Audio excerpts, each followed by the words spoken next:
sacrifice we can often associate with like losing something that we want or giving up something that we wish we could have. But really, sacrifice is love.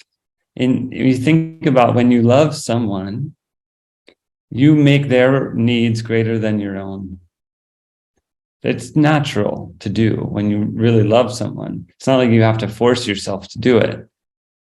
And of course, our relationship with love is not simple. We have love mixed with need, mixed with want, mixed with desire, mixed with frustration, mixed with resentment. Love gets all mixed up and then we call it love. We call the whole package love. But it's all these other things mixed up with each other. So if we could just tease out love, which is the fabric that holds the universe together, which is the magnet that draws us towards each other, that draws evolution along towards wholeness, which is the organic and natural relationship of a part to its whole, the whole of which it's a part. That love that has no ulterior motive, no secondary need, no, it's just pure and it just is an offering. That love, in the state of that love, we make the other, the priorities of the other, higher than our own. And that other might be one other person, it might be an animal, it might be a forest, it might be a country, it might be the earth. We elevate those priorities above our own. That is sacrifice. We have sacrificed our own priorities for the sake of, in the name of, whatever that other that we love is. And you think about that in your own life. So do you get nothing from that? Is that a purely one-sided thing where you just give everything and you end up with nothing? Why would we live like that? When we love and we offer, we receive so much. I mean, the fulfillment, the joy, the experience of being in love. And this is why Hollywood makes such a big deal out of it. And Hollywood twists it a little bit. But the point is that it's an amazing experience to be in love, whether it's with a tree or a forest or a person or a cat. And so being in love naturally involves sacrifice, and it's an amazing experience. It's not an experience of loss. We're not like, oh, I'm so sorry. I fell in love. I'm so sorry. I'm sorry that you have prioritized someone else's needs above your own. I'm sorry that you have found something that you feel adoration and reverence and reverence for and want to worship and serve. So no, we acknowledge that it's an amazing, beautiful, wonderful, joyful experience, and sacrifice is right in the center of it. And so this is the nature of the Vedic sacrifice. That's why the Purusha sacrifices itself in order to create the universe out of love. And that's why Krishna in the Bhagavad Gita incarnates over and over again from age to age. The sacrifice of the Divine One to embody. That's why Ram embodies as a human. And that's why you left your state of absolute eternal clarity and unharmability to come into this body that hurts and changes and is vulnerable, and come into relationships that are messy and confusing and signals and messages that are contradictory and needs that are not met. That's why you left your state of wholeness to come here. It was out of love.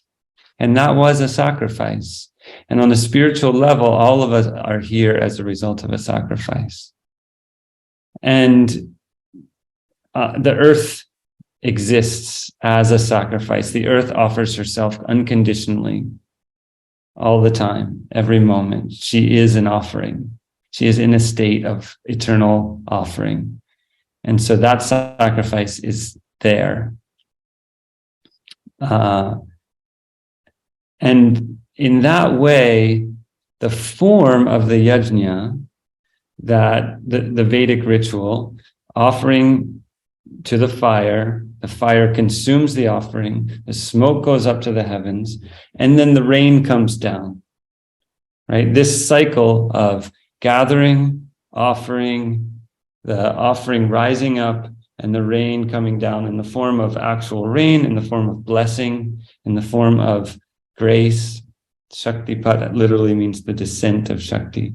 This circular relationship, this is what that Vedic yajna ritual represents and embodies. That we are in relationship at all times with our ecosystem, with the cosmos, with everything around us. And when we make an offering, when we give something important, when we release what we need, what we feel is most important, what we are attached to, when we let it go, the rain comes, the blessing comes, the unexpected comes. We open ourselves to receive something bigger than what we thought we needed. And in the context of yoga,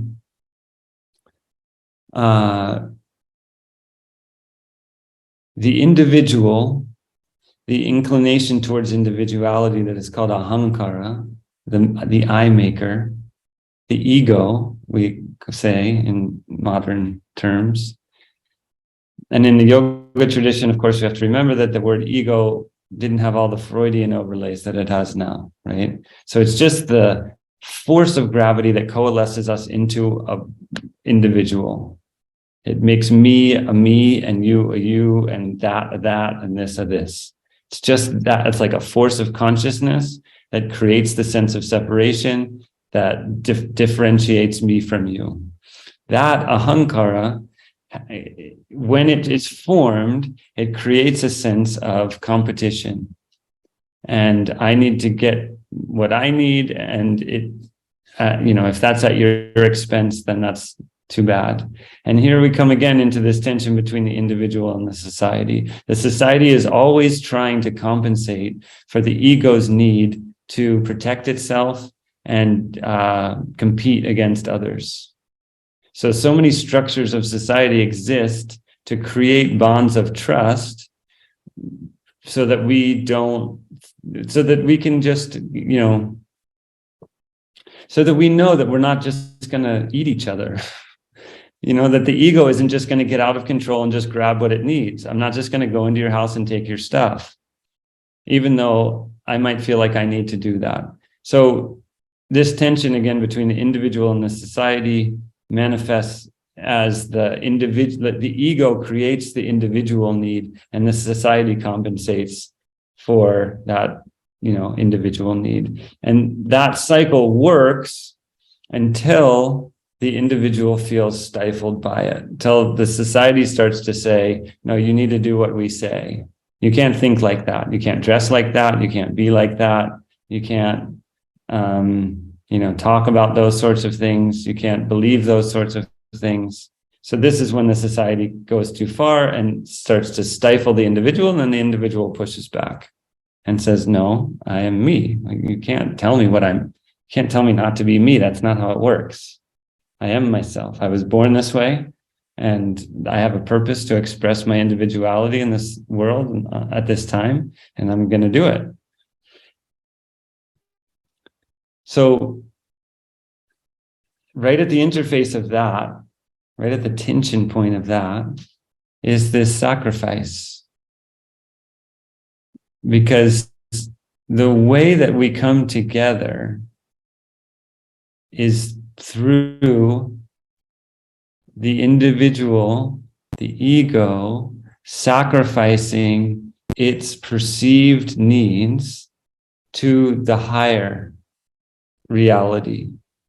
When I let go of my ego's sense of I, me, mine, possessiveness, competition, need to dominate, and align with my deeper being and what my deeper being knows to be true as far as my needs and my need to express, my need to be myself, then there's a harmonization because we were all created out of the same stuff, and we were all created for the same purpose, to come and sing our unique song. And when I am able to align myself with that for myself, there's a natural willingness and openness for everyone else to align that way. And because we were created as a harmony, when we actually do sing our actual true, unique, individual song, it harmonizes. It's not a dissonance. There's no conflict. There's no, I need this and you need that too, and there's only one of them. That disappears. So the capacity for creating a holistic society comes through each of us sacrificing the perceived needs of the separated ego that experiences itself as cut off from everyone, to the higher needs of the soul that is not cut off from anything, that is in a state of unity and harmony with all of creation.